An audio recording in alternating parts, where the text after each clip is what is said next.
सबसे पहले बात करते हैं मोदी सरकार की। 8 साल पहले आज ही के दिन देश के 15वें प्रधानमंत्री बने थे नरेंद्र मोदी। नरेंद्र मोदी ने 26 मई 2014 को पहली बार देश के प्रधानमंत्री पद की शपथ ली थी। भारी जनादेश से केंद्र में आए नरेंद्र मोदी को प्रधानमंत्री बने हुए 8 साल हो गए। मोदी सरकार को इन 8 सालों में कई उतार चढ़ाव का सामना करना पड़ा, लेकिन कुल मिलाकर देखें तो मोदी सरकार के ये 8 साल आम जनता को समर्पित रहे। इस दौरान केंद्र सरकार कई ऐसी जन कल्याणकारी योजनाएं लेकर आई जिनसे आम लोगों को बेहद लाभ पहुंचा। जनधन योजना, आयुष्मान योजना, प्रधानमंत्री गरीब कल्याण अन्न योजना और उज्ज्वला योजना से करोड़ों लोगों के जीवन में परिवर्तन देखने को मिला। मोदी सरकार के 8 साल के मौके पर बीजेपी देश भर में बड़े स्तर पर इन्वेस्ट आयोजित करने जा रही है। इसकी तैयारी के लिए केंद्रीय मंत्रियों और सीनियर बीजेपी नेताओं ने बैठक की। जेपी नड्डा की अध्यक्षता में हुई मीटिंग में सरकार की तरफ से लगाए गए पब्लिक वेलफेयर स्कीम को जनता तक पहुंचाने को लेकर चर्चा की गई।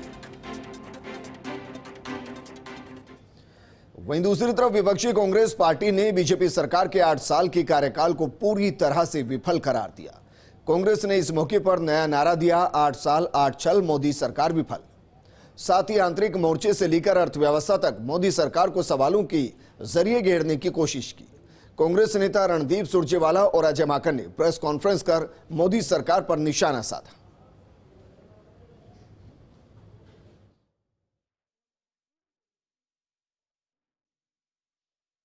सबसे पहला हमारा जो भाजपा के ऊपर और नरेंद्र मोदी जी को कहना है कि ये जो अपने फायदे के लिए टैक्स बढ़ा करके कॉर्पोरेट टैक्स को कम कर दिया और उसकी भरपाई जनता की जेब काट करके जो करा जा रहा है, धनाढ्य अपने मित्र पूंजीपतियों को मदद पहुंचाने के लिए कॉर्पोरेट टैक्स तो कम कर दिया, लेकिन कॉर्पोरेट टैक्स की भरपाई करने के लिए जो कमी कॉर्पोरेट टैक्स के अंदर हो रहा है उसकी भरपाई करने के लिए जनता की जेब पे से, साधारण और गरीब लोगों की जेब पे से डाका डाला जा रहा है। इससे बड़ा अत्याचार नहीं हो सकता हमारे देश के अंदर। और दूसरा छल और भी महत्वपूर्ण, सबसे युवा देश को बेरोजगार व अनपढ़ता के अंधकार में झोंका। हमारे देश के अंदर बेरोजगारी का यह आलम है कि आज 7.9% के सबसे ऊंचे पायदानों में से एक है। CMI का इंडेक्स, वर्ल्ड बैंक की रिपोर्ट, सीडा की रिपोर्ट, ये सारी की सारी रिपोर्ट कहती है कि 45 वर्ष के अंदर आज तक के सबसे ऊंची बेरोजगारी हमारे देश में है तो आज है। आज 8 साल के बाद सभी नारों की, वादों की, जुमलों की समीक्षा करें तो मोदी सरकार की प्रत्येक नाकामी उनके द्वारा दिए गए वादों, नारों और जुमलों के अंदर आपको देशवासियों साफ दिखाई पड़ेगी। फिर एक नारा और दे दिया, मोदी जी को लाने वाले हैं, अच्छे दिन आने वाले हैं। एक गाना भी सुना दिया, पर यह नहीं बताया कि किसके अच्छे दिन।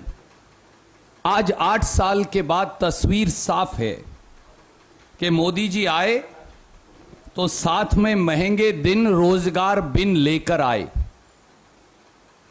ना किसानों की आमदनी लेकर आए 2 गुना, बल्कि उन्हें दर्द दिया 100 गुना। मोदी जी आए, साथ में मंदी के दिन व्यापार बिन लेकर आए। मोदी जी आए, चीन को भारत की सरहदें पार और व्यापार की हदें पार कराते लाए। यही सच है। अच्छे दिनों की फ्लॉप फिल्म अब उतर चुकी है, क्योंकि आजकल फिल्म का जमाना है, तो अच्छे दिनों की फ्लॉप फिल्म अब उतर चुकी है।